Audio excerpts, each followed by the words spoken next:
Hello and welcome back, ladies and gentlemen, to another Historical Humans Reacts. And in today's episode, we're talking about the Battle of Marathon with a helmet that still had the skull left inside. But before we get into that, just so you guys know, we do actually offer channel memberships, and if you guys subscribe for less than $1, you get access to all of these videos early before they're actually released.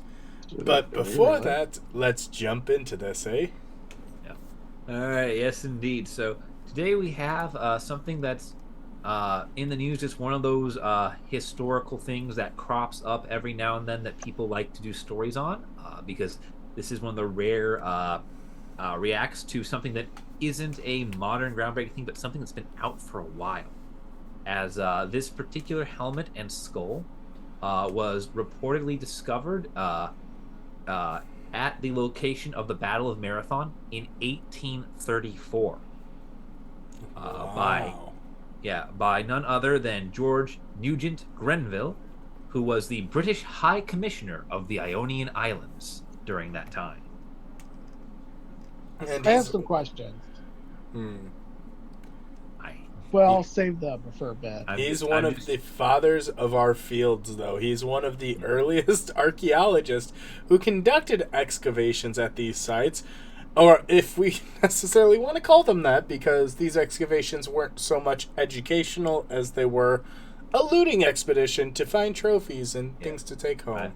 the Let me yeah let, let the article. Oh, sorry, Aaron. sorry, yeah, no. I To put this in a little bit of perspective. Yes, technically, in certain places this may have been legal in terms of the law, but remember, lots of things have been legal before that were also still not okay, and no Yeah, one bothered to ask the locals. But yeah. without them, we Um, wouldn't have our modern field of archaeology, so we do have to acknowledge the work that they did put in. and I do think the article puts it best when it calls it rudimentary archaeological excavations, because what this amounts to is five guys with a shovel digging in the ground till they hit something, and then taking a quick measurement. Not Yeah. not particularly systematic, but at the same time better than what we had before, which was just bulldoze it. And dynamite. Look at Goose Schliemann. Yeah, Which, we don't talk about that. fucking But Schlimm. yeah, so this was uncovered during one of his early attempts at an excavation on the plains of Marathon, where the Battle of Marathon was fought. This battle was between the Greek city of Athens and the Persian Empire, and it was a surprise victory for the Greek city of Athens. Everyone, including Athens' allies, expected Athens to be conquered by the Persians here, and it is the fact that they win this battle that they go another 90 years before losing the war with the Spartans that cost them their sovereignty. I would also like to point out, because this is my favorite fun fact, the Spartans supposedly were supposed to be there, but didn't think they would win because, believe it or not, Spartan military dominance is more propaganda than you think. And therefore, they often chose that they thought they weren't going to win the fight, they would, just not show up. You can So never when they, lose a battle you don't show up to. I like their yeah, style. they said they couldn't fight due to a festival, which I'm sure they totally didn't make up on the spot, and therefore couldn't fight. Oh no, it But was when we legitimate talk festival. about like how surprised everyone was that Athens won, this is a real shock because Sparta was down shade because they couldn't participate. Yeah. The Battle of Marathon is also famous because it gives its name to the marathon run, uh, Good old in 26.2 honor of the miles. messenger that was sent by the Athenians to bring the Spartan army to them. He ran the length of a marathon there and back in order to report on the situation. Uh, I just imagine he's just running and screaming all the way back. They'd actually won. They yeah, won! well, They won!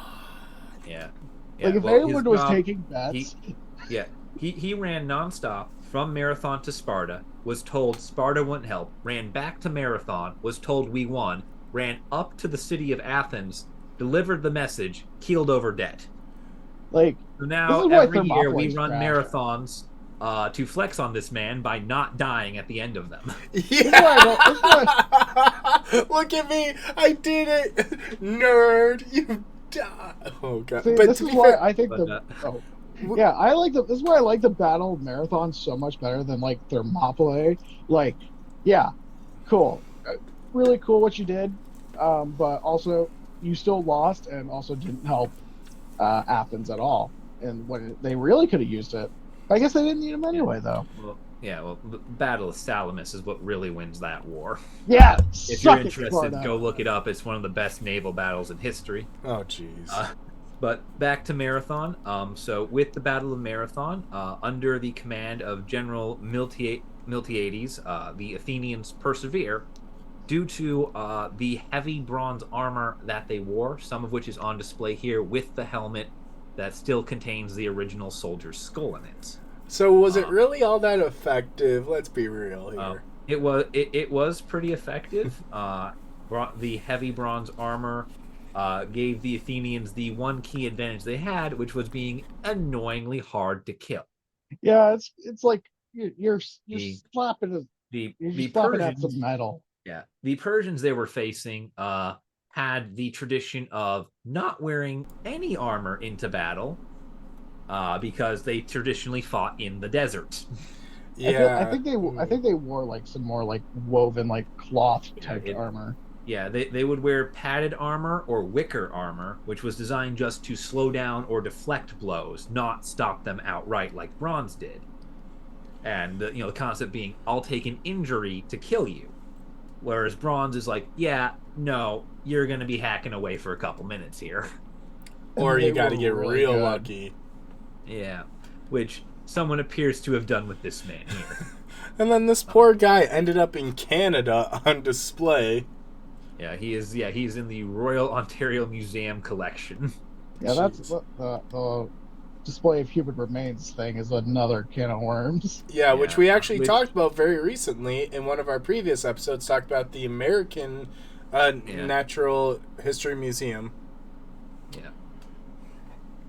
But Yeah, doing some repatriation. I will say though, for Greek remains, and I'm not going to speak for all Greeks here, but from my time in Greece and seeing some of the remains that they chose to display themselves, it doesn't have the same stigma that it tends to have here in the United States for displaying things like human remains or native remains or other such remains. I'm sure the Greeks would want to have this back in Greece. However, the concept of you are displaying the skull of one of our dead warriors is not inherently. well, it's not rooted in colonialism, which is yeah. where a lot of the issues stem from. Yeah, it being in Canada is rooted in colonialism. Yeah, Displaying it, however, is something that the Greeks are more than happy to do themselves and often do as a means of honoring the deceased.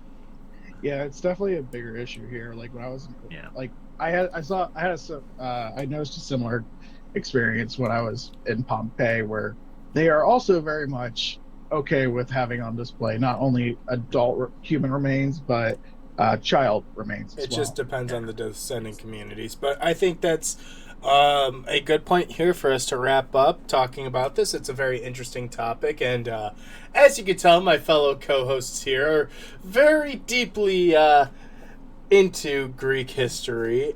We are very involved. We are very involved in it. It is we it's have. a field of I'm study. surrounded by classicists. Please help me. You can't get away. It's everywhere, man. It's everywhere. We are the foundation of your field. Accept this. No, goodbye.